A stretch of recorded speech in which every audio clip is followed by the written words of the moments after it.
नमस्कार। कार्यक्रम लगानीकर्ताको आवाजको नयाँ श्रृङ्खलामा यहाँहरूलाई स्वागत छ। कार्यक्रम लगानीकर्ताको आवाजमा हामीले नेपालको पुँजी बजारका विभिन्न विषयवस्तुमा केन्द्रित रहेर छलफल एवं बहस गर्ने गर्दछौँ। त्यसै क्रममा आजको कार्यक्रममा हामीले नेपालको पुँजी बजारको वर्तमान अवस्थाका बारेमा छलफल गर्नका लागि अनुभवी लगानीकर्ता, लामो समयदेखि नेपालको पुँजी बजारमा लगानी गर्दै पुँजी बजारलाई अध्ययन गर्दै आउनुभएका लगानीकर्ता नवराज दाहाललाई आमन्त्रण गरेका छौँ। आउनुहोस् कार्यक्रममा उहाँलाई स्वागत गरौँ।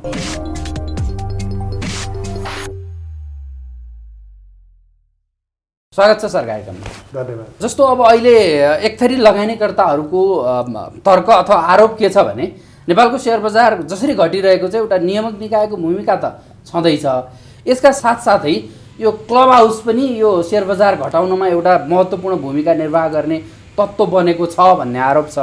तपाईँ पनि एउटा क्लब हाउसको सक्रिय प्रयोगकर्ता अथवा सहभागी हुनुहुन्छ, तपाईँले पनि विभिन्न फोरमहरू मार्फत चाहिँ छलफल गराउनुहुन्छ। यो कुरामा तपाईँहरू चाहिँ व्यक्तिगत रूपले कतिको सहमत हुनुहुन्छ?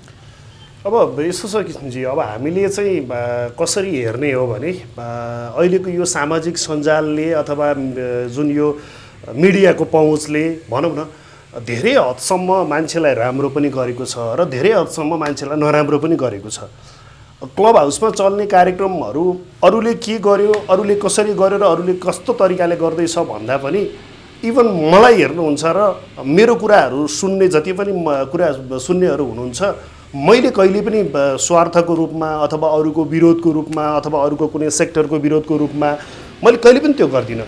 मेरो चाहिँ एउटै मात्र उद्देश्य के छ भने पुँजी बजारमा मैले भन्ने गरेको हुन्छ कि सबैको उद्देश्य कमाउने हो, त्यो सबैमध्येको म पनि एक हौँ, मेरो पनि उद्देश्य कमाउने हो। तर मैले चाहिँ अलिकति फरक तरिकाले कसरी लिइरहेको छु भने मेरो फुर्सदको समयमा जान्छु म क्लब हाउसमा। म एउटा अफिसमा कर्मचारी हौँ, मैले पार्ट टाइममा आफ्नो सेयर स्टक मार्केटलाई लिएको छु र म त्योबाट बचेको फुर्सदको समयमा म क्लब हाउसमा जाँदाखेरि म चाहिँ के उद्देश्यले जान्छु भने मबाट मैले बोलेका कुरा सुन्दै गर्दा अथवा मैले बोलेका कुराबाट चाहिँ केही सिकुन् अथवा मैले दुई चारजनालाई अथवा जतिले सुन्नुहुन्छ उहाँहरूलाई केही कुराहरू जानेको कुरा सिकाउँ भनेर त्यो उद्देश्यले जान्छु।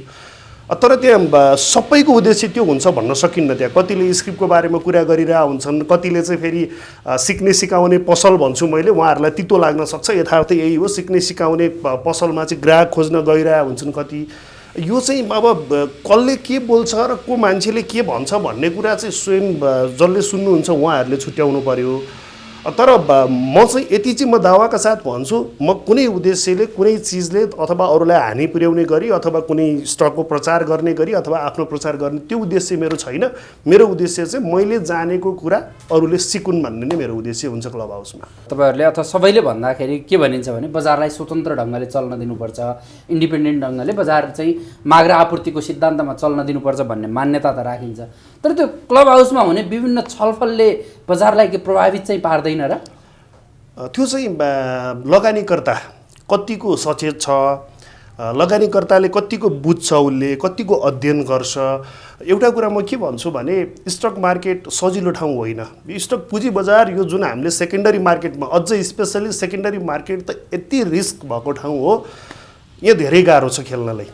इन्भेस्ट गर्नेहरूले चाहिँ स्टडी गरेर इन्भेस्ट गरेर छोडिदिए हुन्छ, तर ट्रेड गर्नेहरूलाई त यो त धेरै नै गाह्रो कुरा हो। तर अहिलेका नयाँ लगानीकर्ताहरूले पहिलाका ती मार्केट झरेको अथवा मार्केट बेरिस चरणमा गएको कुराहरू देख्न पाउनु भएको छैन, देख्नु भएको छैन।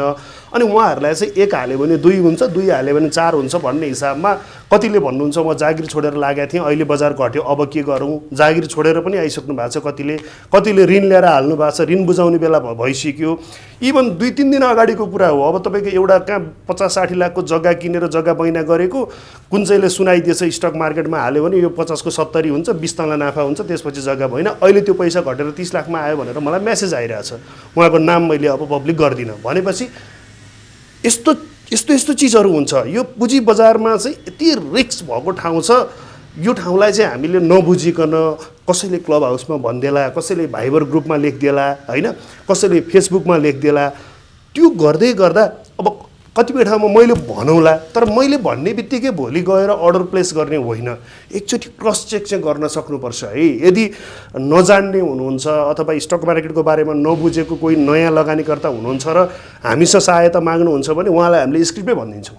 तपाईँ यो स्क्रिप्टमा लगानी गर्नुहोस्, तलमाथि के भयो छोडिदिनुहोस्, बोनस आएपछि बेच्नुहोस् भनेको।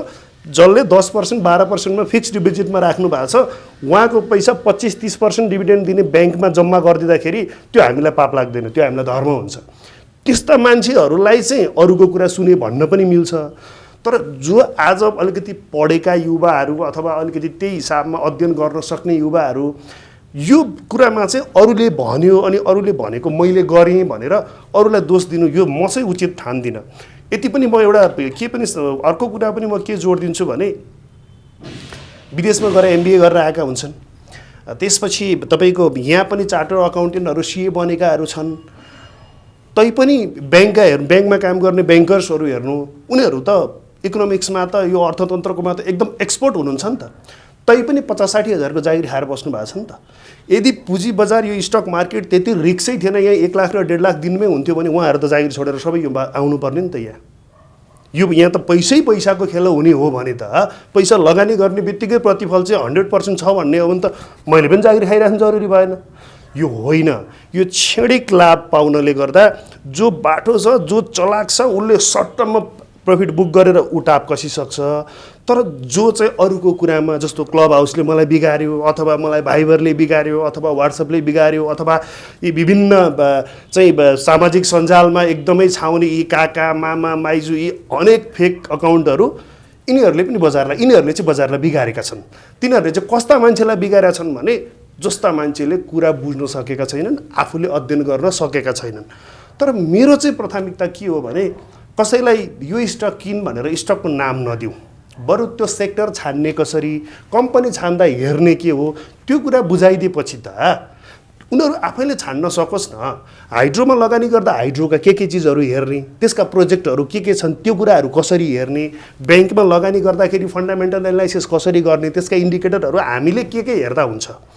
यहाँ त यस्तो पनि देखिन्छ 50,000 बोकेर आएको हुन्छ अनि टेक्निकल एनालाइसिसको क्लास सिकेर चाहिँ 10,000 तिरिरहेको हुन्छ। त्यो जरुरी नै छैन, जसलाई जे जरुरी छ त्यसले त्यो गर्ने हो। यो हिसाबमा चाहिँ अरूको कुरालाई लिएर मार्केटमा गएर किने अथवा अरूको कुराले गर्दा म फसेँ भन्ने म चाहिँ मान्दिनँ। त्यो चाहिँ लगानीकर्ता नै जिम्मेवार बन्नुपर्छ। अब यो अझै फेरि एउटा म थोरै क्लब हाउसलाई नै जोड्न चाहेँ। यो क्लब हाउसमा सबैको समान उद्देश्य हामी लगानीकर्ताहरूलाई शिक्षा दिन्छौँ, अरूलाई नलेज दिन्छौँ, छलफल गर्छौँ भनेर गरिन्छ।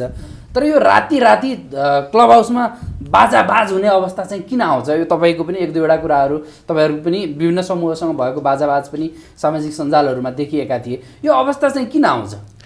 अब यस्तो हुँदो रहेछ, त्यहाँ चाहिँ कस्तो हुँदो रहेछ भने भनिन्छ नि अरूलाई पर्दाखेरि सम्झाउन अथवा अरूको चित्त बुझाउन, अरूलाई सान्त्वना दिन सकिन्छ, तर आफूलाई पर्दा अरूले सम्झायो भने चाहिँ खिल्ली उडाए जस्तो हुन्छ अथवा त्यो चिज आफूलाई चित्त बुझ्दैन। त्यही चिजहरूमा चाहिँ मान्छेले हरेक कुराहरू कतिपय इन्सिडेन्टहरू चाहिँ आवेशमा आएर घट्छन् नि त। कति ठुल्ठुला घटनाहरू एउटा सानो छेडिक आवेशले आउँदा गर्छन्। अब कसैले आफ्नो चरित्र हत्या गर्न खोज्यो अथवा अलिकति आफ्नोलाई चाहिँ होच्याएर बोल्न खोज्यो भने हो आफूले गरेको गल्ती रहेछ अथवा आफ्नो कमजोरी रहेछ भने त त्यसलाई चाहिँ मैले एक्सेप्टै गर्ने गरेको हुन्छु, मैले धन्यवादै दिने गरेको हुन्छु। तर अनावश्यक रूपमा चाहिँ लालछना लाउनको लागि कोही आउँछ भने चाहिँ त्यसलाई त जवाफ दिनै पर्यो। र बाँकी राति बस्ने कुराहरू, अब यो राति र रातारात चाहिँ किन बस्छन् यो मलाई पनि थाहा भएन। म चाहिँ 10-11 बजे म्याक्सिमम म 11 बजेभन्दा पछाडि म चाहिँ बस्दिनँ।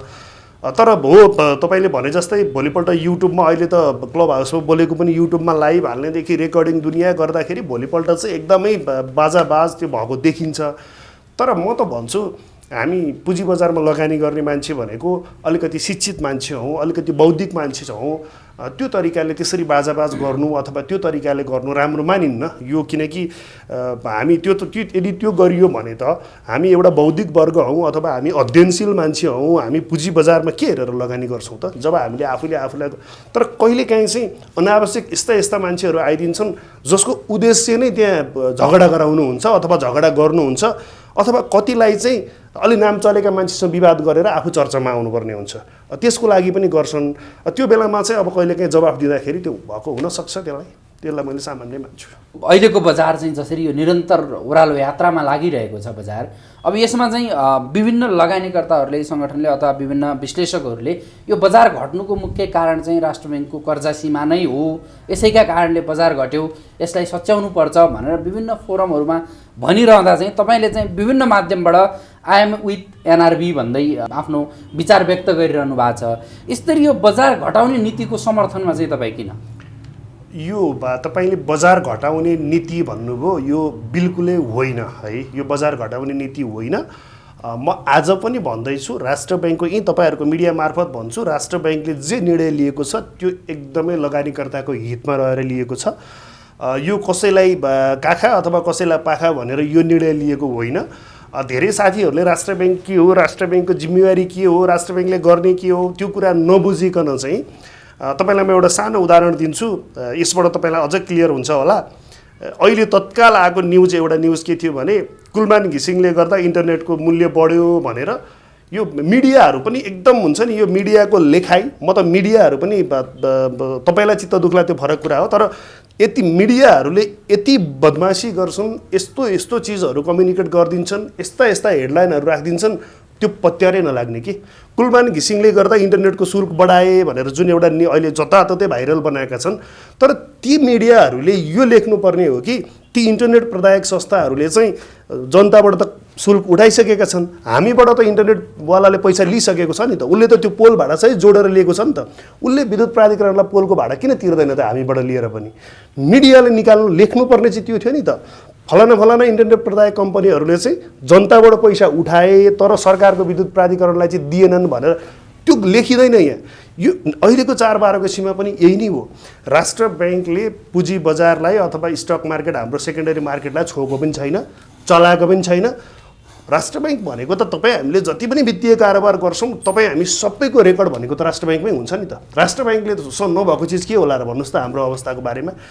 उसले हेर्दै गर्दा लगानीकर्ताहरू कति छन्, ऋणी कति छन्, त्यसमध्ये क्याटेगोराइज गर्दाखेरि 12 करोडभन्दा माथि लिने जम्मा 131 जना रहेछन्।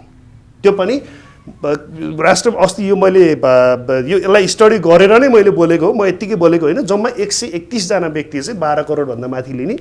अहिले पछिल्लो अवस्थामा त कोले कति लिएको भनेर नामसहित सार्वजनिक भइसक्यो विभिन्न मिडियामा, कसले 1 अर्ब लियो, कसले 1 अर्ब 50। यो चाहिँ कस्तो हो भने अहिलेको अवस्थामा जस्तो मैले अघि पनि जोडेँ, कति यहाँ ऋण काटेर हालिसके अथवा कतिले आफ्नो घरबाट चाहिँ धितो राखेर अथवा जग्गा धितो राखेर ल्याएर स्टक मार्केटमा हालिसके। यो स्टक मार्केट यसरी यो पुरा यो पैसाको छेलोखेलो गराएर पैसा खेलाउने ठाउँ होइन। यो यहाँ स्टक मार्केटमा चाहिँ हामीले, म त के भन्छु भने स्टक मार्केट भनेको पैसालाई पनि जागिर लाउने ठाउँ हो। हामीले जागिर खाएर पैसा कमाउने, बचेको पैसालाई चाहिँ जागिर लाउने ठाउँ हो। यहाँ ऋण लिन मान्छेलाई प्रोत्साहन गरेर एक व्यक्तिलाई 12 करोडको त्यो यो सीमा भनेको एकदमै बढी, अझै पनि बढी हो यो। तर हो संस्थागत रूपमा काम गर्नेहरू जसले संस्थागत रूपमा लगानी गर्नुहुन्छ उहाँहरूको लागि ठिक छ। तर 1 रुपियाँ पनि ब्याङ्कबाट लोन लिएको छैन, ऊ 4-12 को विरोध गरेर सडकमा उफ्रिरहेछ। यो कुनै तरिका हो र? राष्ट्र बैंकले एउटा, हामीले अर्को कुरा के पनि बुझ्नुपर्छ भने त्यो ब्याङ्क तथा वित्तीय संस्था पनि हाम्रा हुन् नि। त्यो ब्याङ्क तथा वित्तीय संस्थाले चाहिँ भोलि कोही मान्छेले चाहिँ सेयर लोन लिँदै गर्दाखेरि उसले चाहिँ तपाईँको 50-60 करोड रुपियाँ लिएर चाहिँ डुबिदियो भने त्यो ब्याङ्कमा आश्रित बचतकर्ताहरू र त्यो ब्याङ्कमा जतिले बचत गरेर त्यहाँ थुप्रेको पैसा थियो त्यो ब्याङ्क धराशायी हुँदा धराशायी को हुन्छ त? स्टक मार्केटले त बेचेको मान्छेले जसले प्रफिट बुक गरेर लिएर गयो त्यसले त ब्याङ्कलाई लगेर पैसा फिर्ता दिँदैन। त्यो ब्याङ्क डुब्न, त्यो राष्ट्र ब्याङ्कले आफ्नो निर्देशन दिएको हो आफ्नो निकायहरूलाई। तर हाम्रो पुँजी बजारमा चाहिँ हामी नियमन निकाय छैन हाम्रो, होइन। म त के भन्छु भने अहिलेको हाम्रो यो 4-12 को इस्यु यदि सही थियो या गलत थियो, यसलाई सच्याउनु पर्थ्यो या यसलाई कमेन्ट गर्नु पर्थ्यो भने त्यो चाहिँ कसले गर्नु पर्थ्यो भने 7 को प्रमुखले अर्थमन्त्रीसँग लगेर दिनु पर्थ्यो कि गभर्नरले यो गर्दाखेरि चाहिँ यो कारणले गर्दा मैले ह्यान्डल गरिरहेको पुँजी बजारमा प्रभाव पर्यो, यसलाई कुरा गरिदिनुहोस्। यो हामी राष्ट्र बैंकसँग हाम्रो के लेना देना? उसले त ब्याङ्क र फाइनेन्सलाई उसले आफ्नो निर्देशन दिएको छ, उसले आफ्नो तरिकाले चलाएको छ। जुन रेगुलेटर बडीले उसले आफूले गर्नुपर्ने कुरा गरिरहेछ। यहाँ हेर्नुहोस्, पोजिटिभ कुरा हुँदा पनि मार्केट घट्छ कि यहाँ त हो। 51वटा कम्पनी निकाल्नु त्यो गलत हो, हामीले त्यसलाई खुलेर गलत विरोधै गर्यौँ त्यसलाई हामीले। त्यो चाहिँ या त उसले कारोबार रोक्न सक्नु पर्थ्यो या त त्यो नाम मात्रै निकालेर त्यो अरूलाई त्यो भ्रम बनाएर त्यसलाई मार्केटले पचायो, हामीले गलत गर्यौँ। त्यसै गरी विभिन्न कुराहरू चरणबद्ध रूपमा आउँदै गर्दा अहिलेको यो 4-12लाई इस्यु बनाइनु भनेको चाहिँ यो लगानीकर्ताहरूको सेन्टिमेन्ट बटुलेर यो फन्डा चलाउनु भन्दा बाहेक केही पनि होइन। डाटा हेरियो नि त, यदि डाटामा चाहिँ त्यो कुराले गर्दा साँच्चै नै असर परेको रहेछ भने त डाटाले बताउनु पर्ने हो। अहिले हाम्रो मुख्य माग भनेको त हामीलाई ब्रोकर विस्तार गरिदिनु पर्यो, ब्रोकरले हामीलाई दिने सेवा सुविधा दिनु पर्यो। हामीले नेप्से र सेभनलाई जुन तिरिरहेछौँ कमिसन, ती त सरकारी निकाय हो नि त, सरकारका तलब खाने। हाम्रो कमिसन लिएर तिनीहरूले के गरिरहेछन् त? यो कम्पनी यसरी छान, यो कम्पनी यसो, सेयर शिक्षा त कहीँ दिएको देखिँदैन, ब्रोकरले दुःख दिँदा पनि कसैले हेरिदिएको देखिँदैन। भनेपछि हामीले जुझ्नुपर्ने र हाम्रा माग तेर्स्याउनु पर्ने चाहिँ हामीले सेभनलाई हो, तर हामी राष्ट्र ब्याङ्कतिर दौडिएका छौँ। जस्तो राष्ट्र ब्याङ्कले आफ्ना नियमनकारी निकायहरूलाई तिमीहरू माइक्रो फाइनेन्सको सेयर किन्न बन्द गर, तिमीहरू सेकेन्डरीमा लगानी नगर, अब छोड। माइक्रो फाइनेन्सको सेयर बेचाउन खोज्दा कुनै पनि ब्याङ्कले आन्दोलन गरेको देखिनँ मैले त। कुनै पनि ब्याङ्कले राष्ट्र ब्याङ्कले यो माइक्रो फाइनेन्स किन्न नदिनु चाहिँ हामीलाई गलत गर्यो भनेर विज्ञप्ति निकालेको देखिनँ मैले त। भनेपछि आफ्नो निकाय, तपाईँले एउटा यो मिडिया चलाउँदै हुनुहुन्छ भने यो मिडिया कसरी चलाउने, यसका नीति निर्देशन कसरी गर्ने, त्यो तपाईँको कुरा हो। त्यो तपाईँको कुरामा चाहिँ अर्काले चाहिँ उसले गरेको भएन, उसले यो गर्नु पर्थ्यो, त्यो गर्नु पर्थ्यो भनेर हामी लगानीकर्ताले चाहिँ राज्यको नियमनकारी निकायले निकाल्दै गर्दा मलाई पनि सुरुमा झट्ट लागेको थियो के होला। जब डाटा हेरियो, डाटा हेरिएपछि त डाटाले प्रमाणित गर्यो नि त। अब जम्मा 131 जनाको लागि त्यो लोनलाई रिभाइज गर्ने कि मार्केटलाई चाहिँ सेयर शिक्षा दिएर मान्छेहरूलाई शिक्षित बनाएर चाहिँ अगाडि बढाउने त। अब भोलि अहिले पो तपाईँको मर्जरमा हालिदिन्छ, क्वार्टरली रिपोर्ट निकाल्न लाउँछ, अझ टाइट गरेछ। हिजोका दिनमा ब्याङ्कहरू डुबेका होइनन् र? कति ब्याङ्कहरूमा सेयरमा लगानी गर्ने मान्छेको ब्याङ्कको नाम निशाना छैन नि त। यो कुरा हामीले अहिलेको यो कस्तो छ भने यो अहिले बुलिसको चरणमा चाहिँ एकदमै त्यो टपमा किनेकाहरू, अहिले जति पनि प्यानिक भएका छन् टपमा किनेकाहरू, जसलाई चाहिँ 3 सर्किट लाग्यो, अझ 2 सर्किट लाग्छ अरे क्या हो, त्यस्ता व्यक्तिहरू प्यानिक भएका छन्। अनि तिनीहरूलाई चाहिँ फेरि 12 करोडको सीमाले गाह्रो बनाएको छ। भनेको उनीहरूको चाहिँ लोन लिएर त्यो सेयर धितो राखेर लोन लिने खालको सेयरै छैन उनीहरूसँग, जुन उनीहरूले किनेको सेयरबाट ब्याङ्कले लोनै दिँदैन। त्यस्ता व्यक्तिहरूले 4-12 को विरोध गर्नु, यस्तो चिजहरूले चाहिँ मार्केटलाई अलिकति स्थिर बनाउनमा सहयोग गर्दैन। यो मार्केट अलिकति नियमनकारी निकायलाई पनि झन् त्यो न्यू खोजे जस्तो हुन्छ होइन हो। अब सेयर बजारलाई हेर्ने त नियमनकारी निकाय त छँदै छैन अहिले त। म त भन्छु हामी नियमनकारी निकाय बिनाका टुरा लगानीकर्ताहरू हौँ। यो बेलामा चाहिँ हामी आफूले आफैलाई जोगाउने हो, अरूले जोगाइदिँदैन। र 12 करोडको सीमाले लगानीकर्तालाई कुनै पनि असर गर्दैन। यदि गरेछ भने र त्यो तरिकाले जाने रहेछ भने त्यसलाई चाहिँ हामी फेरि अर्को तरिकाले कुरा उठाउँला। अहिले 12 करोडको फन्डाले असर कसलाई गर्यो भने अहिलेको यो जुन तपाईँको साउनदेखि पुससम्म यो 6 महिनाको टाइममा चाहिँ अलिकति चलखेल गर्नेहरूको अथवा अलिकति ठुला लगानीकर्ता हौँ भन्नेहरूले चाहिँ ब्याङ्कमा करोड पनि होइन अर्बौँको लोनको सेटिङ मिलाइरहेका हुन्छन्। मैले जहिले पनि भन्ने गर्छु ब्याङ्क तथा वित्तीय संस्था भनेका पनि व्यापारी हुन्, उनीहरूले पनि व्यापार गर्ने हो, उनीहरूलाई पनि व्यापारसँगको महत्त्व छ। 100 जना मान्छे आएर 1-1 लाख रुपियाँ लिएर 1 करोड लगानी गर्नुभन्दा एउटा मान्छेले 5 करोड लगिदियो भने उसले त्यो 500 जना मान्छेको फर्म कलेक्ट गरेर 500 जनासँग डिल गर्नु परेन, त्यहाँ हेर्छ उसले पनि। त्यो कुरा गर्दै गर्दा यदि अहिले यो नीति नआइदिएको थियो भने अहिले यी राम्रा डिभिडेन्ड दिने जुन अहिले तपाईँको 20, 25, 30% जुन घोषणा गरिरहेछन्, यति राम्रो लाभांश घोषणा भइरहेछ, यी कम्पनीहरू योभन्दा धेरै माथि किन्नुपर्ने हुन्थ्यो। यो रेटमा यी कम्पनीहरू पाइँदैन थियो, यो 100% स्योर हो। तर ती कम्पनीहरू पनि अहिले त त्यो नियमनकारी निकायलाई घुँडा टेकाउँछौँ भनेर आफूसँग भएको पनि सेलमा हालिरहेछन् उनीहरूले बजार घटाएको देखाउनको लागि। तिमीहरूको यो कारणले गर्दा हाम्रो बजार घट्यो भनेर आफूसँग भएको सेयर पनि सेलिङ प्रेसरमा हालेर मैले तपाईँले अहिले क्लब हाउस जोड्दै हुनुहुन्थ्यो, क्लब हाउसमा धेरैजनाले सर मलाई ब्रोकरले चाहिँ यो सेल गर 2200मा आउँछ भनेर मेसेज पठायो भन्नेहरू पनि त्यहाँ मैले सुनिरहेको थिएँ होइन। मलाई पनि कति साथीहरूले 2200मा मार्केट आउँछ, अब यो 2600बाट बेचेर 2200मा किन्नुपर्छ। मैले भने भाइ तिमी 2200मा ल्याएर किन, म मेरो 2600मा हुन्छ, म 2600मै राख्छु, मैले 3200मा किनेको 3200मै राख्छु। यो चाहिँ मान्छेलाई भ्रम फैलाउनु हुँदैन। हेर्नुहोस् है, राष्ट्र ब्याङ्कको गभर्नरसँग मलाई रिस उठ्यो भनेर राष्ट्र ब्याङ्कलाई गाली गर्ने होइन नि, गभर्नरलाई गाली गर्ने हो, राष्ट्र ब्याङ्कलाई गाली गर्ने होइन। राष्ट्र ब्याङ्कको नीति भनेको त ब्याङ्कहरूलाई लगानी गर। कुन चाहिँ ब्याङ्कले भन्यो तपाईँले 12 करोडभन्दा बढीको लोनको सीमाले गर्दा हाम्रो यहाँ पैसा थुप्रियो ब्याङ्कमा भनेर कुनै ब्याङ्कले भनेको सुन्नु भएको छ? छैन नि। भनेको छैन भने त यसले असर चाहिँ कहाँ पार्यो त भन्दा जसलाई अर्बौँ लोन लिएर अहिले यो तपाईँको प्रतिफल दिने कम्पनीहरू किनेर थुपार्ने, अनि 6 महिनापछि चाहिँ ठ्याक्क आफ्नो डिमान्डमा त्यो बोनस आउँछ, सर्लक्क बेच्ने र तिर्दिने, अनि त्यो टपमा किनेकाहरू त मार्केट तल झर्दै जान्छ, अनि बिचरा त्यो 150 किन्नेहरूले चाहिँ त्यो हाईमा पुर्याउनलाई अर्को वर्षको बोनस कुर्नुपर्ने, त्यो अर्को वर्षको बोनस घोषणा गर्दा कुर्नुपर्ने, फेरि त्यहाँ पनि त्यही प्रवृत्ति दोहोरिहाल्छ। त्यो चिजबाट जोगिएको छ, धेरै लगानीकर्ताहरू जोगिनु भएको छ। तर अहिले जति अरूको भरमा चाहिँ फलानाले सर्किट लगाइदिन्छ अरे अनि म किन्छु रे भन्नेहरू चाहिँ आज अहिले त ठिकै होला, जोगिरहनु भयो होला, तर अन्ततगत विगतमा धेरै स्क्रिप्टहरूमा मैले गुमाएको छु, कमाएको मात्रै होइन। र अहिलेका ठुला भन्ने लगानीकर्ताहरू पनि उहाँहरूको स्थिति पनि एकदमै नाजुक भएको बेलामा पनि मैले उहाँहरूसँग सम्पर्कमै थिएँ। अहिलेका ठुला लगानीकर्ताहरू भन्ने पनि सधैँ नाफा खाएर कमाएर मात्र ठुलो बन्नु भएको होइन। उहाँहरूको हिस्ट्री हेर्ने हो भने हामीले त के दुःख पायौँ र त्यति दुःख पाउनु भएको थियो उहाँहरूले। भनेपछि यो जे चिज हो त्यसलाई चाहिँ रियलमा अलिकति अध्ययन गर्ने बानी बसाल्नु पऱ्यो कि मैले ब्याङ्कबाट 1000 पनि सेयर लोन लिएको छैन भने म किन डिमान्ड गर्ने 12 करोड मलाई कम भयो भनेर। जब मैले 1 लाख पनि लिएको छैन भने मलाई 12 करोडको सीमाले के असर गरेर आफ्नो कारोबार गर्दा भयो नि। डिभिडेन्ड दिने कम्पनीहरू अहिले त एकदमै नयाँ लगानीकर्ताहरूलाई चाहिँ बाइङ अपर्च्युनिटी हो। अहिले यस्तो राम्रो किन्ने मौका हो, यस्तो मौका बारम्बार आउँदैन। हेर्नुहोस्, बोनस घोषणा ठ्याक्क हुने बेलामा मार्केट घट्दिने त यो त भन्छ नि कुनै बेला त भगवान्ले हातमा ल्याएर लड्डु खा भनेर दिन्छन् भने जस्तो यो अहिले एकदम किन्ने मौका हो।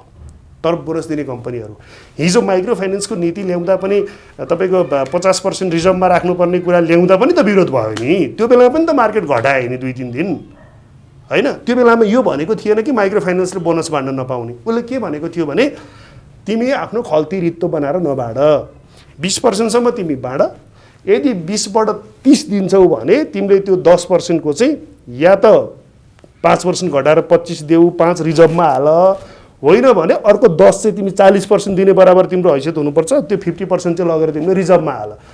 त्यो रिजर्भमा हालेको पैसा कहाँ हो त? अब माइक्रो फाइनेन्स लिएर भाग्छ त? भाग्दैन नि त। भोलिका दिनमा माइक्रो फाइनेन्सको लोन नउठ्ला के होला, उनीहरू त झन् यस्तो रिस्क ठाउँमा गएर लगानी गर्नु परेको हुन्छ, ठाउँमा गएर।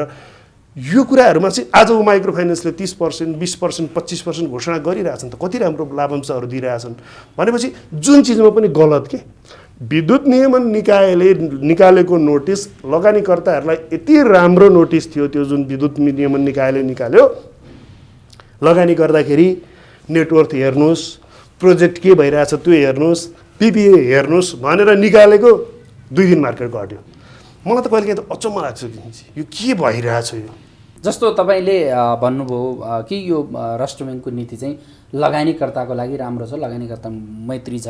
अब यो अवस्थामा 1 रुपियाँ लगानी नगरेका अथवा 1 रुपियाँ पनि कर्जा नलिएका लगानीकर्ताहरू सडकमा आए, आन्दोलन गरे अथवा राष्ट्र ब्याङ्कको विरोध गरे, यो गलत हो। अब यो लगानीकर्ताहरू त यो कर्जा के भयो भन्दा पनि लगानीकर्तालाई त 3200 मा पुगेको इन्डेक्स निरन्तर 2600 मा झऱ्यो। यसको कारण चाहिँ नेपाल राष्ट्र ब्याङ्कको नीति नै हो। त्यस कारणले चाहिँ यसरी निरन्तर सेयर बजार त्यो नीतिका कारणले घट्छ भने त्यो नीति परिमार्जन गर्नुपर्छ। बजारको विकासका लागि अथवा बजारका लागि अनुकूल हुने नीति ल्याउनुपर्छ, प्रतिकूल हुने नीति चाहिँ ल्याउनु हुँदैन भन्नु के गलत हो र लगानीकर्ताले? होइन, रिजन एउटा कारण त्यो देखाइयो। बजारलाई चाहिँ घटाइनु हुँदैन, बढाइनु हुँदैन। बजार घट्नै हुँदैन भन्ने होइन, बजार घट्नु पनि पर्छ, बजार बढ्नु पनि पर्छ। तर बजारलाई कहिले पनि घटाइनु हुँदैन र बढाइनु हुँदैन। मैले कुनै स्टक 600 मा किन्छु भने त्यो स्टक 800 मा पुगेपछि मैले प्रफिट बुक गर्छु ट्रेडरले भने त्यो प्रफिट बुक गर्ने बेलामा करेक्सन आउनु सामान्य हो। तर यहाँ त अहिले त जबरजस्ती घटाइया छ। बजार यो घटेको होइन। अहिले यो बोनसको बेलामा कुनै पनि हालतमा बजार घट्ने अवस्थै थिएन। तर अहिले भइदियो के भन्नुहुन्छ भने अलिकति लगानीकर्ताहरू ट्र्यापमा कसरी परे भने भएको जति लगानी 3200 को टपमा गरे, त्यो पनि बोनस दिने नदिने भरोसै नभएका कम्पनीहरूमा गरे, आफ्नो पैसा गर त्यहाँ थुप्रियो। अहिले सबैभन्दा बढी पोर्टफोलियो त्यही त्यो फेसबुकमा बुम लेख्ने र अनि क्लब हाउसमा अथवा अरू कसैले किन्ने, तिनीहरूको घटेको छ। इभन आज 28-30% घट्दा पनि मेरो पोर्टफोलियो 10 देखि 15% घटेको छ।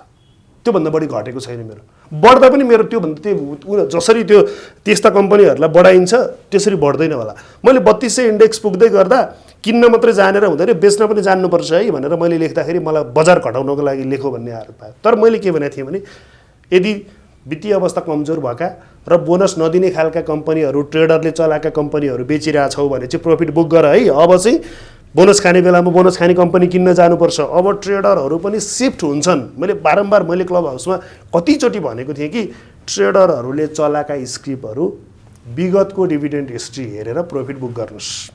मैले पनि लगानी गर्छु त्यस्तो रिस्कमा, मैले नगर्ने होइन नि। म पनि स्टक मार्केटमा कमाउन आएको हो नि त। बजार घट्दा मलाई फाइदा होला र मेरो पनि त पोर्टफोलियो घटेको छ नि त अहिलेको बजार। तर यो मलाई यो कुरामा म ढुक्क छु कि यो बजार घटेको होइन, यो बजार घटाइएको हो। कसले घटायो त? यो बजार घटाउने चलखेल गर्नेहरू धेरै छन्। हेर्नुहोस्, अब नियमनकारी निकाय त यसमा लागेकै रहेछ भन्ने कुरा गोल्डन सेयरबाटै थाहा पाइयो।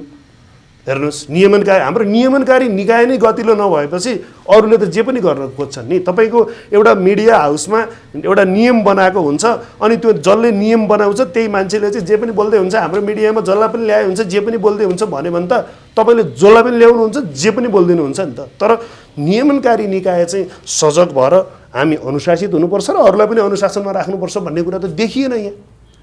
त्यो चिजहरूले गर्दाखेरि त जबसम्म सही मान्छे सही ठाउँमा पुग्दैन। मैले फेरि कुलमान घिसिङको उदाहरण जोड्छु। उनले बारम्बार भन्छन् मलाई विद्युत प्राधिकरण भन्दा अर्को सेक्टरमा हाल्यौ भने म यति पर्फर्मेन्स देखाउन सक्दिनँ, किनकि मेरो विज्ञतै त्यही छ। म इन्जिनियरिङ फिल्डबाट आएको हौँ अथवा मैले हाइड्रो सम्बन्धी अध्ययन गरेको हौँ। मलाई तिमीहरूले यही ठाउँमा देऊ भने चाहिँ म रिजल्ट अझै राम्रो निकाल्छु, नभए म निकाल्न सक्दिनँ। त्यो ठाउँमा पनि यो पुँजी बजार हेर्नुहोस् त, दिनमा अर्बौँ अर्ब, पहिला करोडमा हुँदा लड्डु खाइयो, रमाइलो गरियो, अहिले त 20 अर्ब 22 अर्ब। यो अर्बौँ अर्बको खेलमा एउटा क्लिकले गर्दा मान्छेको घरबार घुम्छ र एउटै क्लिकले गर्दा फेरि घर पनि जोड्छ मान्छेले। भनेपछि यस्तो रिस्की ठाउँमा सरकारको ध्यान कता छ? सरकारले पनि त हेर्नु पर्यो नि त। नियमन निकाय पदाधिकारी विहीन भएको कति भइसक्यो, बजारको अवस्था यो छ, कति लगानीकर्ताहरू लुटिएका छन् अथवा लुटाइएका छन्। यो कुराहरूमा सरकारको ध्यान जानु पर्दैन, हेर्नु पर्दैन? कसले हेरिदिने? टाठो बाठो होला, मैले त प्रफिट बुक गरेर म निस्किन सकौँला, मलाई विगतको अनुभव होलान्, अथवा मैले भोलिका दिनमा आफ्नो तरिकाले गर्न सकौँला। तर जुन एउटा नयाँ वर्ग अहिले पुँजी बजारमा मैले चाहिँ केही गर्न सक्छु भन्ने तरिकाले प्रवेश गर्दै गर्दा उसको पोर्टफोलियो झ्वाट्टै -50% घट्नु भनेको यो त्यो मान्छे कति प्यानिक होला, त्यो कति पीडामा होला। अनि अहिलेको विद्रोह चाहिँ के भइरहेछ भने राष्ट्र ब्याङ्कले यो नीति अलिकति परिमार्जन गर्दैदेखि फेरि बजार 3200बाट माथि पुग्थ्यो।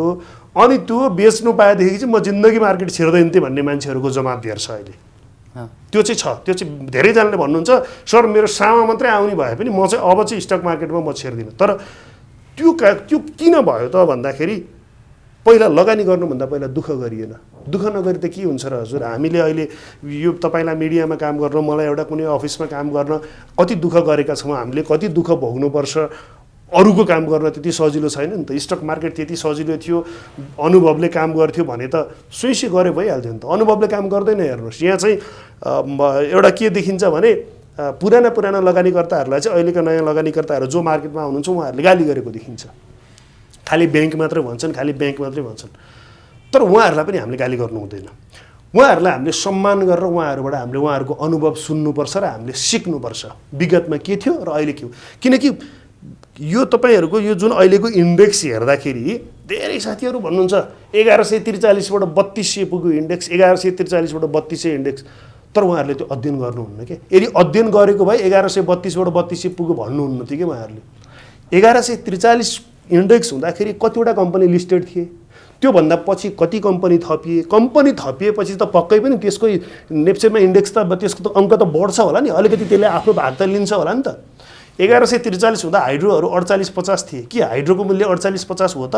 100 रुपियाँ लगानी गरेको चिज 48मा आउनु त्यो चाहिँ असली मूल्य हो त? होइन। आज तिनी 48मा भएका 800 पुगेका छन् नि। हो, जसले त्यो 48 का 800मा किन्नु भएको छ नि ती अहिले 400मा झरिसके भनेको प्यानिक उहाँहरू हुनुहुन्छ अहिले, जसले चाहिँ सर्किट हेर्नुभयो कि आज सर्किट लाग्यो भोलि पनि, भोलि सर्किट लाग्यो पर्सि पनि। तर पुँजी बजारमा यति सजिलो छैन। अब जस्तो अहिले यो बजार जस्तो यो 40-50 दिनको बिचमा जसरी 700-800 अङ्कले करिब 700 अङ्कले बजार घट्यो, यो अवस्था हेर्दा अघि नै तपाईँले भनिसक्नुभयो नयाँ लगानीकर्ताहरू एकदम प्यानिक अवस्थामा अब बजार त बियरिस ट्रेन्डमै गयो भन्ने पनि कतिपय एनालाइसिस। अब यति अङ्कले घटेपछि त बजार बियरिस हो अथवा कसैले यो सर्ट टर्म बियरिस हो, यो विभिन्न किसिमका तर्क कुतर्कहरू सुन्ने गरिन्छ। यो तपाईँको अनुभवले चाहिँ के भन्नुहुन्छ? बजार के बियरिस ट्रेन्डमै प्रवेश गरेको हो त?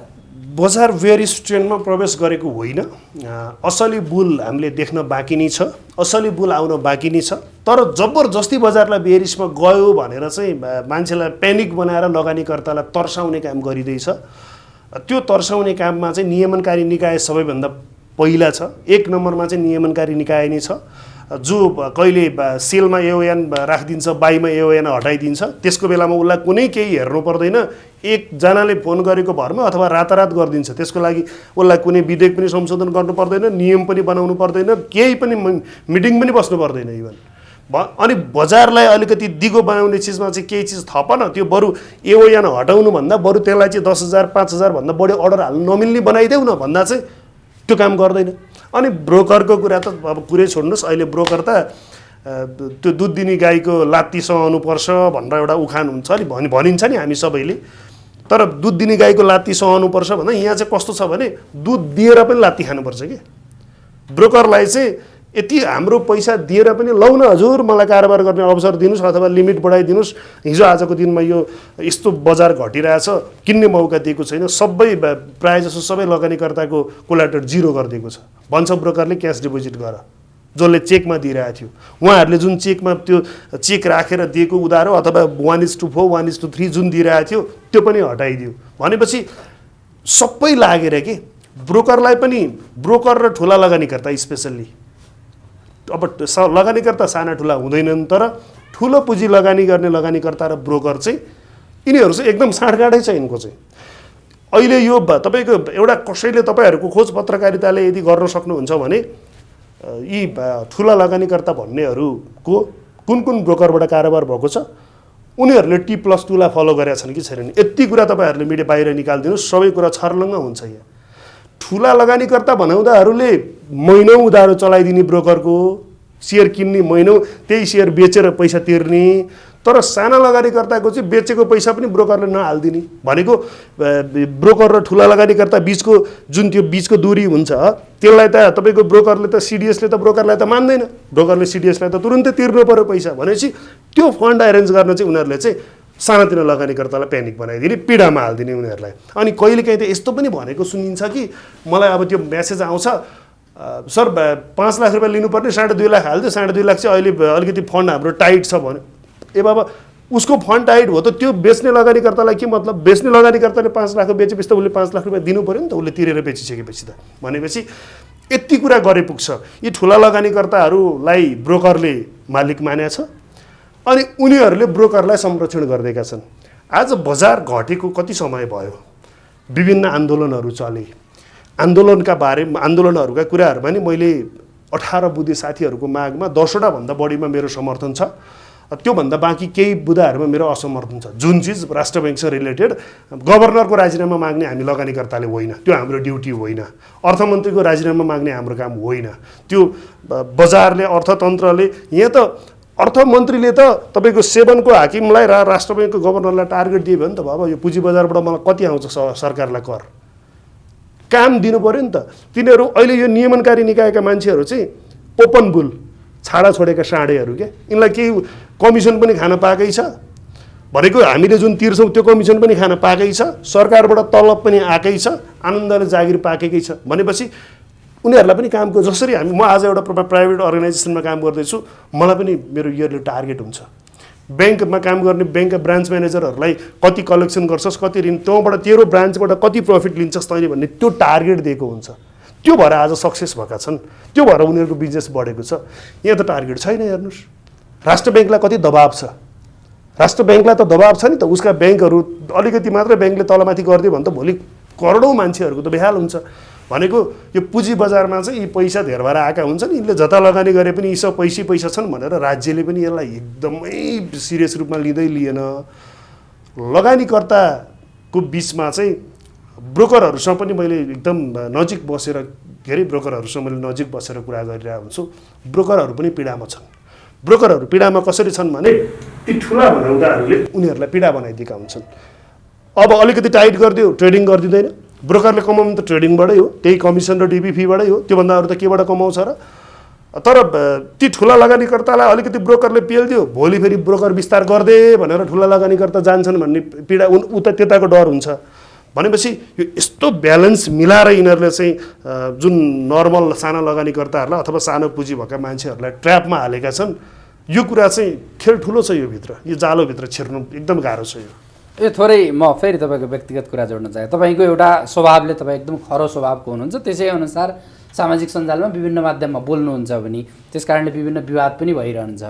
अब यो तपाईँको यस्तो जस्तो तपाईँले खुला रूपले कसैले केही गल्ती गर्यो भने सिधै उसको नामै तोकेर अथवा यो भयो भने तपाईँले खरो रूपले भन्नुहुन्छ, त्यो भन्दै गर्दा तपाईँलाई आफूलाई चाहिँ कहिलेकाहीँ मैले चाहिँ यो गल्ती गरेँ भन्ने महसुस हुन्छ कि हुँदैन आफूले गर्दा? म चाहिँ जहिले पनि मैले भन्छु म ओपन, म खुल्ला किताब हुँ।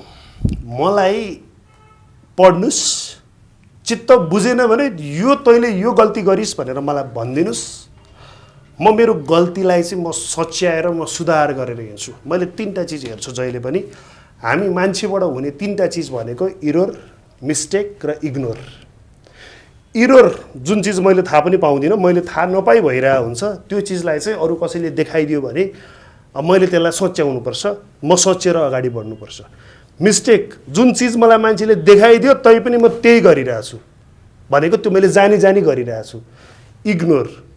इग्नोरले त मान्छेलाई पतन गराउँछ हजुर। मलाई तपाईँले नवराज तपाईँको यो कुरा चाहिँ मलाई मन परेन अथवा तपाईँले यो शैली सुधार्नु पर्यो भन्दाखेरि यदि तपाईँले भनेको कुरा साँच्चै रहेछ र तपाईँले साँचो भनेको कुरा पनि मैले नमानिकन मैले बारम्बार त्यही गर्दै गएँ भने त मेरो बाटो त भोलि के होला र? पतनकै बाटो त हो। म त सिद्धिने नै हो नि त भोलि। भनेपछि मान्छेले नचाहेर गरेको या चाहेर पनि उसले गर्न नचाहँदा पनि भएको र जानी जानी गरेको, यी चिजहरूमा चाहिँ पत्ता लगाउन सक्नुपर्छ, छुट्याउन सक्नुपर्छ। मान्छे हो हेर्नुहोस्, मान्छेबाट गल्ती हुँदैन त म भन्दिनँ, तर म के चाहन्छु, मैले अरूले गल्ती गर्दाखेरि मैले खुलेर उसको नाम लिएर बोल्छु भने मैले गल्ती गरेँ भने मेरो पनि कसैले नाम लिएर आलोचना गरोस्। यदि मैले गलत गरेँ भने फलानाले यो गल्ती गर्यो तैँले यो गल्ती गरेकै होस् भनेर मलाई क्लेरिफिकेसन दिने त जवाब। तर म भाग्दिनँ, म पब्लिक फोरमबाट भाग्दिनँ, म लगानीकर्ताहरूबाट भाग्दिनँ, म नयाँ होस् पुराना होस् म कसैसँगबाट साथीहरूसँगबाट भाग्दिनँ। क्लब हाउसमा उहाँहरूले बोलाउनुहुन्छ, म जान्छु, मलाई मसँग सोधेका जवाफ दिन्छु। फेसबुकमा मैले देखिरहनु भएको छ फेक अकाउन्टमा चर्चित बनेकाहरूले कमेन्ट अफ गरेर बसिरहेछन् होइन। यस्तो हरकत जुन हुन्छ नि यो कुराहरूमा चाहिँ कस्तो हुन्छ भने आफ्नो कुरा मात्र सुनाउने होइन कि तपाईँले एउटा मिडियामा बसेर मलाई इन्टरभ्यू गरिरहनु भएको छ अथवा मलाई यहाँ बोल्ने सोधिरहनु भएको छ भने तपाईँले मलाई बोलाएर न म सोध्न आएँ यहाँ, अथवा मैले तपाईँलाई म आउँछु भनेर न तपाईँले इन्टरभ्यू लिनुभयो। यदि तपाईँ र म बिचमा चाहिँ दुईतर्फी कुरा हुँदैन थियो भने त हामी यो हुँदैन थियो होला आज। भनेको म मात्र म पाएँ भन्ने कसैले पनि गर्नु हुँदैन। घमण्डले त मान्छेलाई पतनै गराउने हो। हेर्नुहोस् 2-4 दिन त उसको रवाफ देखिएला, त्यसपछि गर्ने के त? अब भोलिका दिनमा तपाईँ मसँग रुष्ट, अर्को रुष्ट, अर्को रुष्ट, अर्को रुष्ट, अनि त्यो दुश्मनको घेराभित्र परियो भने बचाउने कसले त त्यो बेलामा त? भनेको मैले चाहेर कुनै पनि कुरामा मैले गलत गरौँ अथवा कसैलाई मेरो कारणले गर्दा हानि होस् भन्ने मेरो त्यो चाहना छैन। त्यो नगर्दै पनि कतै काहीँ केही अन्जानमा केही चिजहरू त्यस्तो भएछ भने चाहिँ मलाई चाहिँ भनिदिनु भयो भने म त्यो कुरालाई यदि मैले गल्ती गरेर रहेछु भने मैले त्यसलाई रियलाइज गरेर अगाडि बढ्छु। म त अब हामी कार्यक्रमको अन्तिममा छौँ। तपाईँले चाहिँ लामो समयदेखि नेपालको पुँजी बजारलाई हेर्दै अध्ययन गर्दै आउनु भएको छ। अघि पनि अब तपाईँले एउटा कुरा त जोडिसक्नुभयो, अहिले हामी चाहिँ नियामक निकाय विहीन छौँ, लगानीकर्ता टुरा छौँ भनेर। तर समग्रमा सबै निकायबाट लगानीकर्ताले, नियामकले, सरकारले नेपालको पुँजी बजारको विकासका लागि चाहिँ गर्नुपर्ने कुराहरू चाहिँ के हुन् जस्तो लाग्छ तपाईँलाई? अब यहाँ चाहिँ कस्तो भइदियो भने एनी हाउ पैसा कमाऊ भन्ने जुन थ्योरी छ त्यही नै थ्योरी लाएर सबैजना अगाडि बढेको जस्तो देखियो। नियमनकारी निकाय त मैले जोडि नै हालेँ। त्यसपछि लगानीकर्ताका सङ्गठन भन्ने जुन मैले चाहिँ उहाँहरूलाई नाइकेहरू भन्छु, जो आफ्नो ओहदाको प्रमाणपत्र चाहिँ नियमनकारी निकायमा लगेर बुझाउनुहुन्छ हामी यो यति लगानीकर्ताको समर्थन गरेर हिँड्छौँ। बजार यत्रो दिन घट्यो, 3200बाट बजार 2600मा आयो, 2500लाई पनि छोयो बजारले। कतिपय साथीहरू आन्दोलनमा उत्रिनु भयो, उहाँहरूको माग 4-12 लगायत धेरैवटा मागहरू थिए। मलाई त गजब लाग्छ, हिजो एउटा कुनै लगानीकर्ताको सङ्गठन हौ भन्नेहरूले चाहिँ फेरि हिजो विज्ञप्ति निकालेछन्। त्यो विज्ञप्तिलाई चाहिँ मैले तुरुन्तै भनेको थिएँ यो अब तिमीहरूले बजार बढाएर देखाउने फन्डा मात्रै हो भनेर उनीहरूले निकाल्ने बित्तिकै नै मैले त्यो भनेको थिएँ। भन्दा नभन्दै आज बजार चाहिँ 40-41 अङ्कले बढ्यो। भनेको कारोबार झिनो कारोबार, यति झिनो छ कारोबार, 3 अर्बको कारोबार भएको छ भनेपछि यदि उहाँहरूको त्यो माग साँच्चै रहेछ त त्यो अस्ति आन्दोलन गर्ने साथीहरूलाई किन साथ नदिएको उहाँहरूले? यो अहिले यो विज्ञप्ति निकालेको नाटक चाहिँ हामीले विज्ञप्ति निकालेको थियौँ नि, देखाऊ हामीले विज्ञप्ति निकालेपछि त बढो नि मार्केट, हामी हौ नि त यो मार्केटका असली लगानीकर्ता चाहिँ भनेर त्यो पब्लिकसँग चाहिँ आफूलाई त्यो माथि देखाउनको लागि यो एउटा ब्ल्याकमेलिङ जस्तै हो अहिलेको जुन यो विज्ञप्ति निकाल्नु, त्यसपछि हामीले गऱ्यौँ भन्नु। लगानीकर्ताका सङ्गठनहरू कतिवटा छन्, के छन्? आज एउटा कोही व्यक्तिले ब्रोकरले दुःख दियो, ब्रोकरले पैसा हाल्दैन अथवा सेयर कसरी किन्ने कसरी बेच्ने भन्ने कुरा बुझ्नै सक्दैन। लगानीकर्ताका नेताहरू को हुन् उसलाई थाहा नै हुँदैन। लगानीकर्ताका नेता भनेको त बरु नेताहरू चुनाव लड्दाखेरि 5 वर्ष 3 वर्षमा बरु जनताका माझमा जालन्। यी लगानीकर्ताका सङ्गठनहरूले आम लगानीकर्ताका प्रतिनिधि बोलाएर अथवा आम लगानीकर्तासँग भेटेर कति साक्षात्कार कार्यक्रम गरे? तपाईँहरूलाई पनि रिपोर्टिङमा बोलाएका छन् कि मलाई भनिदिनुहोस् त एकचोटि। कुनै सङ्गठनले बोलाएको छ तपाईँहरूलाई आजसम्म? हामी यसरी लगानीकर्तालाई प्रशिक्षण दिँदैछौँ, तपाईँहरू आइदिनुहोस्, डकुमेन्ट्री लगेर बजाइदिनुहोस्, त्यहाँबाट मान्छेले सिक्छन् भनेर त कुनै पनि मिडियालाई बोलाएको जस्तो मैले त सुन्दिनँ। तर कस्ता चिजहरूमा चाहिँ उहाँहरू गर्नुहुन्छ भने अहिलेको आवश्यकता छ ब्रोकर विस्तार। ब्रोकर विस्तार गरेर नयाँ लगानीकर्तालाई यो फेरि ब्याङ्कलाई लाइसेन्स भनेर म त्यो यसलाई उसलाई होइन। हामीलाई चाहे ब्याङ्कलाई देऊ चाहे फाइनेन्सलाई देऊ, हामीलाई के गर्नु पर्यो भन्दा नेपालका कुना कुनाका मान्छेहरूले लगानी गर्न पाउनु पर्यो। पुँजी बजार सबैको पहुँचमा पुर्याइदेऊ, त्यसपछि पुँजी बजार आफ्नो गतिले चल्छ। मान्छेलाई त्यो सेयर शिक्षा दिलाइदेऊ। एकचोटि थोरै किन्ला धेरै किन्ला घट्ला बढ्ला त्यसपछि उसले आफैले सिक्ला नि त, गर्छ नि त। यहाँ चाहिँ कस्तो भइदिएछ भने कसैले पनि केही पनि के कुनै एउटा अलिकति टाठो बाटो छ, उसले 200-300 जनाको ग्रुप झ्याप्प बनाउने अनि एउटा स्क्रिप्ट पहिला आफू उठाउने, लयो किनौँ भन्ने उचाल्ने, अरूले किनौँ बेचिहाल्ने, ऊ निस्किहाल्ने। अरू कोही पुरा विभिन्न निकायहरूबाट चाहिँ इन्साइडर नोटिस पाउने, मजाले किन्ने, आनन्दले सुत्ने, बजार घटोस् बढोस् मतलबै छैन। जो कुरा बुझ्दैनन्, अरूसँग पहुँच हुँदैन अथवा सुझाव लिँदा पनि कोसँग लिने, कस्ता मान्छेले भनेको कुरा सुन्ने, त्यो व्यक्ति पहिले हुन सक्दैनन्। ती मान्छे आज पीडामा छन्। ती मान्छेहरूलाई चाहिँ आज कसैको पनि साथ छैन। अब म भनौँ मैले सर्ट टर्म ट्रेड गर्दा अथवा लङ टर्म मैले इन्भेस्ट गर्दाखेरि मैले त केही हेरेर गरेको होला। मैले पनि त विगतमा त नहेर्नले गर्दा गुमाएको पीडा त मलाई पनि छ नि त। पहिला अरूको लैलैमा लाग्दा कति गुमाएँ भन्ने पीडा त मलाई पनि छ नि त। तर त्यो चिजबाट मैले के सिकाएको छु भने मैले कसरी गर्ने भन्ने कुरा सिकाएको छु। तर गुमाएर मात्र सिक्ने होइन, नगुमाउने गरी पनि सिकाउनु पऱ्यो नि त। सिकाउनु पऱ्यो क्या। यो यहाँ चाहिँ कस्तो भइदिन्छ भने त्यो पुरानो तरिकाले काम गरिरह अथवा ब्याङ्कभन्दा अरूको ट्रेडै नगरेका मान्छेहरूलाई चाहिँ यो हाइड्रो, यो फाइनेन्स, यो चाहिँ एकदमै यो इन्डेक्सै होइन, यो स्क्रिप्टै होइन भनिदिन्छन्। त्यो पनि गलत हो कि। कमर्सियल ए लेभलको ब्याङ्कले, क वर्गको ब्याङ्कले दिने 16% ब्याङ्क र के बोनस र हाइड्रोले दिने 16% बोनस, यदि प्राइस हाइड्रोको तल छ भने त हाइड्रो ठिक हो नि त। हामी लगानीकर्ताले हेर्ने भनेको हामीलाई केमा फाइदा हुन्छ त्यो हेर्ने हो। हामीले कसले के भन्छ भन्ने, कम्पनी चाहिँ कसले चलाएको छ अथवा कम्पनीको नाम कस्तो छ त्यो जाने होइन हामीले। तर यहाँ अहिलेको निकायहरूले चाहिँ कसरी केही पनि गर्दैनन् क्या। अहिले हामीलाई ब्रोकर विस्तार गरिदिएर लगानीकर्ताहरूलाई सहज रूपमा काम गराइदिने बाटो खुलाइदिने हो भने बजार हामीले नसोचेको रूपमा माथि पुग्छ। र अलिकति वित्तीय अवस्था त्यो बेलामा हामीले फेरि त्यो सँगसँगै नियमनकारी निकायले अवेरनेसका कुराहरू पनि दिइदिनुपर्छ। फेरि यो ओपन खुलाइदिएर चाहिँ भक्का जति सबैलाई ल्याएर गर्दाखेरि कस्तो भइदिन्छ भने टाठाबाठाले चाहिँ कुम्ल्याउँछन्। फेरि अलिकति नजान्नेहरूले चाहिँ अहिले जुन 3200को टपमा किनेर आधी घटेको छ, 50% घटिसक्यो, त्यस्तैमा पर्न सक्छन्। भनेको चाहिँ त्यो बेलामा चाहिँ जब बजार बढ्छ, बजार बढ्ने बेलामा बजारलाई नियन्त्रण गर्ने चिज ल्याउने होइन, बजारमा चाहिँ सूचना फैलाउनु पर्यो। ब्याङ्कहरू छान्दा कसरी छान्ने, फाइनेन्स कसरी छान्ने, अथवा के कुराले गर्दाखेरि बजारमा प्रवेश गर्दाखेरि चाहिँ भोलिका दिनमा सेक्योर हुन सकिन्छ, त्यस्ता कुराहरू गर्नु पर्यो। त्यो कुरा नगरिकन चाहिँ हिजोका दिनमा सीमित लगानीकर्ता हुँदाखेरि जतिवटा ब्रोकर थिए आज पनि त्यति नै छन्। सिस्टम ल्याएको छ, एकदमै कामै नलाग्ने सिस्टम ल्याएर दिएको छ भनेपछि यो गर्दैमा फेरि कमिसन त फेरि तिर्नु परिरहेछ हामीले होइन। यदि हामीले कमिसन तिरेपछि त हामीले तिरे बराबरको सेवा सुविधा त हामीलाई दिनु पर्यो नि त। त्यो चाहिँ राज्यले हेर्नु पर्यो कि राज्यले पुँजी बजार पनि यो हाम्रो राज्यको अङ्ग हो, यहाँबाट पनि चाहिँ हामीले राम्रो रेभेन्यू लिन सक्छौँ भन्ने तरिकाले राज्यले हेर्नु पर्यो र नियमनकारी निकायमा चाहिँ स्वच्छ मन भएको काम गर्ने मान्छे चाहियो क्या त्यहाँ। अहिले चाहिँ तलब भत्ता पकाएर गोल्डन सेयर खाने मान्छे पुगेका छन्, तर त्यहाँ चाहिँ काम गर्ने मान्छे चाहियो। हस्, समय र यहाँको विचारका लागि यहाँलाई धेरै धेरै धन्यवाद। मलाई यहाँ बोलाएर मेरो कुरा राख्ने मौका दिनुभयो, यहाँलाई पनि धेरै धेरै धन्यवाद।